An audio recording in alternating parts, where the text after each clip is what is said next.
নমস্কার বন্ধুরা, বেঙ্গল সুইটস চ্যানেলে আপনাদের সকলকে স্বাগত জানাই। তো বন্ধুরা, আজকে আমি আপনাদেরকে এমন একটা গুজিয়া সন্দেশ তৈরি করে দেখাবো যেটা শুধুমাত্র গুঁড়ো দুধ আর খেজুর গুড় দিয়ে তৈরি। এই সন্দেশটা এতটাই টেস্টফুল, আপনারা না খেলে কখনোই এটা বিশ্বাস করতে পারবেন না।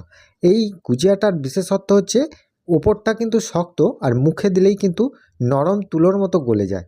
তো বন্ধুরা, আমি মৃণাল, মিষ্টির কারিগর, আর আপনারা দেখছেন বেঙ্গল সুইটস চ্যানেল। আর আজকে আমাদের রেসিপি নলেন গুড়ের গুজিয়া। তাহলে এখানে গুজিয়া তৈরির জন্য সবার প্রথমে এখানে 1 বাটি জল নিলাম, আর ওই 1 বাটি জলেতে আমি দিয়ে দেবো 150 গ্রাম গুঁড়ো দুধ। এই দুধটা আপনারা প্যাকেট যে 10 টাকার গুঁড়ো দুধ আছে সেটা আমি নিয়েছি, এখানে 7 থেকে 8 প্যাকেট নিয়েছি, নিলে কিন্তু এটা 150 গ্রাম হয়ে যাবে। এবারে দেখুন, 1 বাটি জলের জন্য আমি 1 বাটি গুঁড়ো দুধ, 150 গ্রাম গুঁড়ো দুধ আমি এখানে নিয়ে নিলাম। 10 টাকা প্যাকেটগুলো হিসাব করে আমি নিয়ে নিলাম। এবারে দেখুন, জলটাকে কিন্তু কুসুম গরম করে নিয়েছি, আগে থেকেই চাপিয়ে রেখেছিলাম উনুনে। এবারে কুসুম গরম জলেতে কিন্তু আমি এই দুধটা দিয়ে দেবো, কারণ যে কোনো গুঁড়ো দুধ কুসুম গরম জলেতে কিন্তু সহজে গুলে যায়। এইভাবে গুলে নেবার পর আমি কিন্তু এতে চিনি দেব। চিনি কতটা দেব, সাধারণত আপনাদের স্বাদ অনুযায়ী দিতে পারেন। আমি এখানে 100 গ্রামের মতো চিনি দিয়েছি, বা 50 গ্রামও আপনারা দিতে পারেন।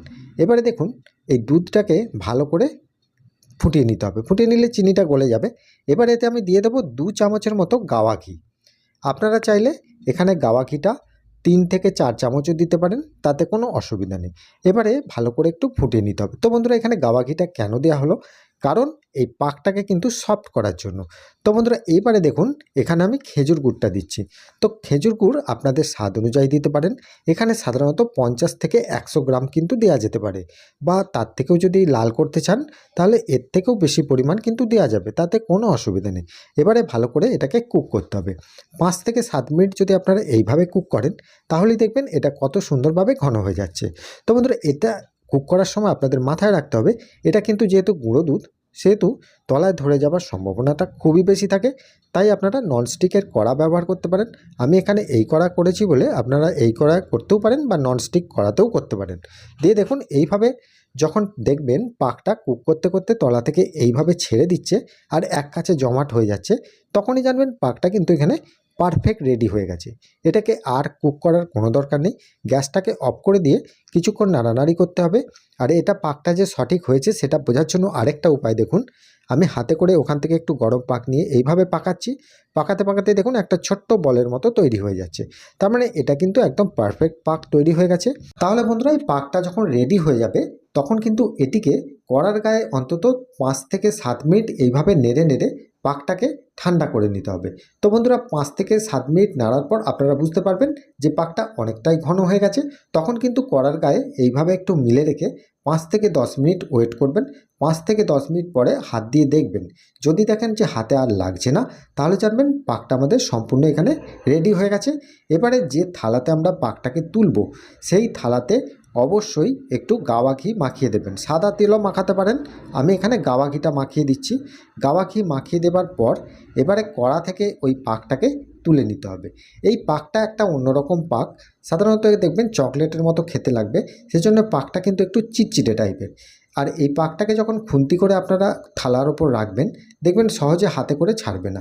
সেজন্য আপনাদেরকে ওই পাকটাকে কিন্তু একটা ছুরি করে এই রকমভাবে চেঁচে চেঁচে, খুন্তি থেকে চেঁচে চেঁচে আপনাদেরকে ওই থালার মধ্যে রাখতে হবে। দেখুন, এখানে একটা ছুরি নিয়েছি, ওই ছুরি দিয়ে আমি কিন্তু চেঁচে চেঁচে খুন্তি থেকে আমি কিন্তু পাকটাকে থালার মধ্যে রাখলাম।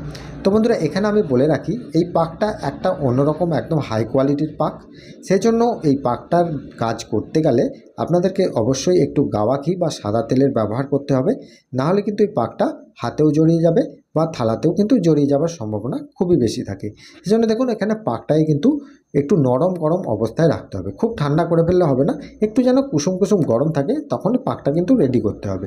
তো বন্ধুরা, হাতে অবশ্যই একটু আমি গাওয়া ঘি মেখে নিলাম, আর থালাতেও দেখুন একটু মাখিয়ে দিচ্ছি।